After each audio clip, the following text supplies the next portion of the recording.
Welcome back to the second hour of News Hour. A lot to talk about in this hour. I'll be speaking to Professor Stephen Gitahi shortly. He is the Vice Chancellor, I must say the third name, Kiama, is the Vice Chancellor of the University of Nairobi.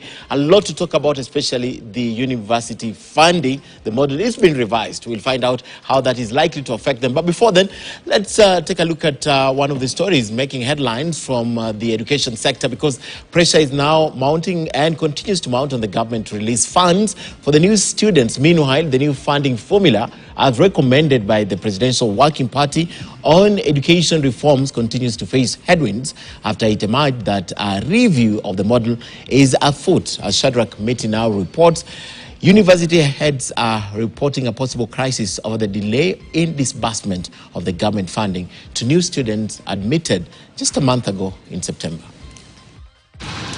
When the government directed vice chancellors of public universities to admit first-year students in the month of September, pending the rollout of the new funding formula, there was the undertaking that the funds would not take long before they hit university accounts. 1 month later, universities are still relying on capitation for continuing students to manage the affairs of first years. My issue with HELB is that I transferred to this institution and applied for HELB. Then ilikuwa mahali, ilikuwa kwa institution. Nimekuwa nikituma kwa HELB, KUSP, HELB, hiyo coalition kila time. Nadi wale hawajawahi updates.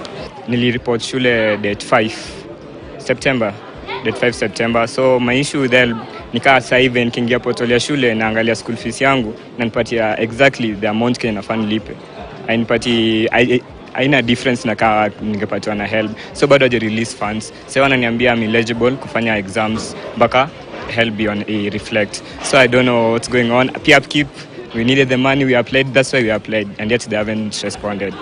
Vice Chancellors say the only reason they are able to continue running operations is the little funds that were sent as capitation for continuing students. But they fear if the waiting goes beyond this month, the situation could get worse. The situation has reignited the discussion around alternative streams of income for public universities. All of us keep on saying serikali. Siku moja mtu anapaswa kuulizwa serikali ni nani? Serikali ni wewe na mimi. Kile tuko naye kwa hiyo serikali ni our president Dr. Samoei Arap Ruto is leading us. But we all should contribute to the kitty, not to just be putting our hands inside to pick from the kitty. You should first of all ask yourself, what have you contributed in that kitty? And that is the discussion we have here. The situation is even worse for smaller universities which lack income-generating activities like the older and more established institutions. Last week, Education Cabinet Secretary Ezekiel Machogu said 125,000 students had applied for both loans and scholarship based on the funding formula as proposed by the Presidential Working Party on education reforms. Now I have about 125,000 applicants for scholarship and higher loans education board. We have done the processing.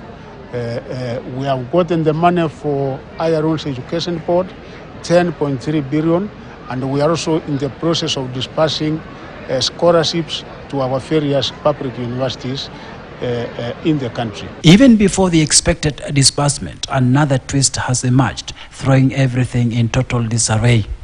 This follows the revelation that a new funding formula is in the offing.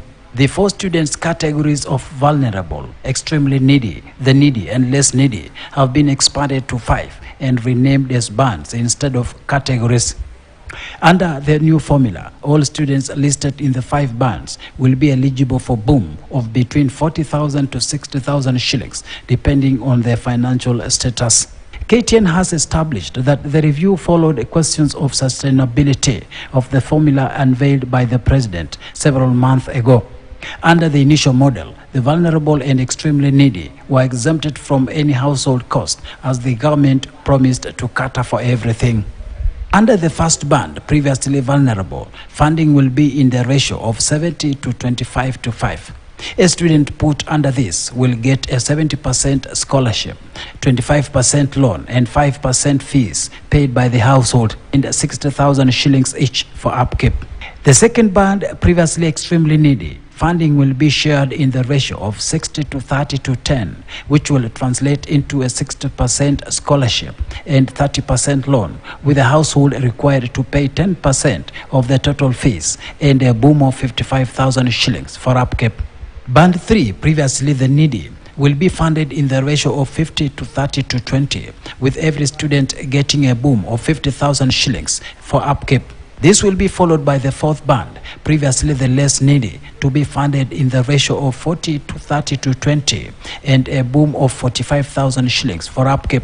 And finally, the new category referred to as Band 5 has been introduced and will be funded in the ratio of 30 to 30 to 40, with a boom of 40,000 shillings for upkeep.